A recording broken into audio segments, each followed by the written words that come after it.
That series complete होने के बाद में बिगिनर्स का जो सबसे कॉमन सवाल से निकल के आया है वो है कि क्या थाट और राग में डिफरेंस क्या है और क्या ये दोनों सेम है, अगर सेम नहीं है तो इनमें क्या डिफरेंस है और क्या समानताएं हैं।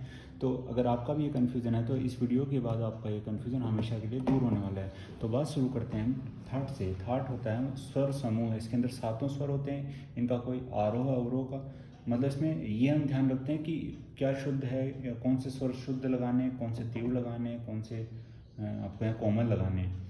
सातों के सातों स्वर होते हैं, जबकि उन सातों स्वरों को अगर किसी स्पेशल अरेंजमेंट में जमाया जाए तो राग बनती है। इसको इस तरह समझिए, ये आपका अल्फ़ाबेट बॉक्स है जिसमें सारे ए से लेकर जेड तक सब इसके अंदर सारे सारे अल्फ़ाबेट्स हैं इसमें। और अब आपको पोएम लिखनी है तो कुछ अल्फ़ाबेट्स को आपको हटाना पड़ेगा, कुछ को रीअरेंज करना पड़ेगा, कुछ को आप रिपीट करेंगे, कुछ को एलिमिनेट करेंगे। तो अब आपकी एक सुंदर सी पोएम बन के सामने आएगी, उसका कुछ भाव होगा, उसमें कुछ समझ होगी। इस तरह से थाट को अगर हम उस थाट में से जो स्वर समूह है उसमें से हम कुछ स्वरों को स्पेशल अरेंजमेंट में करेंगे तो राग बनेगी। राग का जाति होती है आरोह अवरोह वादी संवादी पकड़ चलन सब होते हैं इसके, उसका एक भाव होता है। थाट का कोई भाव नहीं होता, हाँ थाट से निकलने वाली राग का भाव होता है।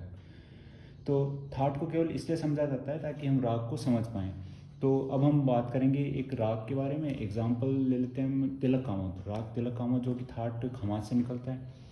तो उसके अंदर हम इस पर हारमोनियम पे इसकी थोड़ी अभ्यास भी कर लेंगे। इसका बेसिक सा आपको आइडिया हो जाएगा। वादी किसे बोलते हैं? वादी होता है सबसे महत्वपूर्ण स्वर, जो उस राग का सबसे महत्वपूर्ण स्वर है, जिस पर बार बार ठहराव आ रहा है, बार बार उस पर फोकस हो रहा है, वो कहलाता है वादी, जो कि तिलक कामोद के लिए होता है रे। और हम दूसरी गाली से अगर शुरू करेंगे तो हमारा रे यहाँ पे आएगा। संवादी, संवादी जो होता है वादी के बाद में जो सेकंड इम्पोर्टेंट स्वर जो है वो संवादी कहलाता है, और वो यहाँ पे होता है प। अच्छा, ये तिलक कामोद जो है वो थाट खमाज से निकलता है। थाट खमाज यानी कि नी कोमल।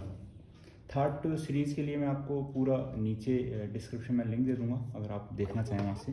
अब कैसे आपको पता पड़ेगा कि ये राग कौन सी है? तो ये होता है चलन और पकड़ से। चलन और पकड़ से। अच्छा, तिलक कामोद की हम बात कर रहे हैं तो ये होती है सौड़व और संपूर्ण, यानी आरोह के अंदर इसके अंदर सौड़व यानी कि 6 स्वर लगेंगे, ध इसमें वर्जित होता है। अवरोह में इसमें सारे सारे स्वर लगेंगे। तो आइए इसको एक अभ्यास कर लेते हैं सिंपल सा, ताकि आपको बेसिक्स आइडिया हो जाए कि राग क्या होती है। हमने बोला कि हम राग तिलक कामोद के आरोह पे जा रहे हैं और ध इसके अंदर ध जो है वो वर्जित है। तो देखिए इसका आरोह किस तरह जाता है। सा रे व सा रे म प नी सा सा नी ध प म ग रे सा। या फिर अवरोह, अवरोह आप देखिए, जब हम ऊपर गए थे आरोह में, आरोह में हमने 6 स्वर लगाए, ध हमने नहीं लगाया उसमें से। अवरोह में सातों मतलब क्रम से लगा लिए। या इसका दूसरा स्वरूप हम देखें तो ऐसे देख सकते हैं, सा प ध म ग रे सा। ये आरोह अवरोह हो गया इसका। अब इसकी पकड़, पकड़ क्या होती है? जैसे ही पकड़ बजाई जाती है हमको ये पता पड़ जाता है कि कौन सी राग है। जो हम बोलते हैं ना गाना किस राग पे बेस्ड है, तो पकड़ और चलन यहाँ से हमको ये पता पड़ता है। तो पकड़ देख लेते हैं इसका। एक पकड़ क्या होता है? एक स्पेशल मतलब एक ग्रुप होता है, जैसे ही वो बजेगा आपको समझ आ जाएगा। जैसे कोई पूछेगा कि ये कौन सी राग है, तो जैसे ही बजाने वाला होगा संगीतकार एक छोटा सा टुकड़ा 4-5 सेकंड का एक टुकड़ा बजाएगा, उससे पकड़ में आ जाएगा कि राग कौन सी है। तो राग तिलक कामोद की पकड़ हम बजाते हैं। सा रे ग सा रे प म ग रे गलत हो गया। सा रे ग सा, एक तो ये हो गया टुकड़ा। दूसरा रे प म ग रे सा। तो ये इसका पकड़ हो गया।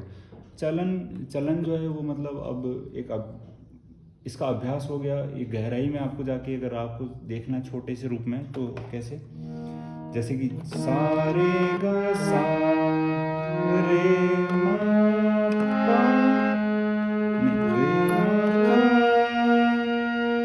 नी सा सा नी ध सा नी ध प म ग रे ग सा।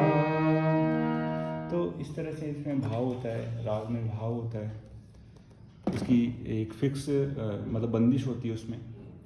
आरो वादी संवादी पकड़ चलन, ये सब इसमें होते हैं, इसका भाव होता है और इनके ऊपर फिर गाने बनते हैं। थाट उसका एक बेस होता है सिंपल सा। तो उम्मीद करता हूँ कि आपको आज ये क्लियर हुआ होगा कि राग और थाट में क्या डिफरेंस है, और इसी तरह से संगीत को आसान शब्दों में समझने के लिए, आसान तरीके से समझने के लिए आप चैनल को सब्सक्राइब करके जा सकते हैं और वीडियो को लाइक कीजिए। यदि कोई क्वेरी, आपका कोई सुझाव है या कोई सवाल है तो कमेंट करके दीजिए। मिलते हैं हम नेक्स्ट वीडियो में।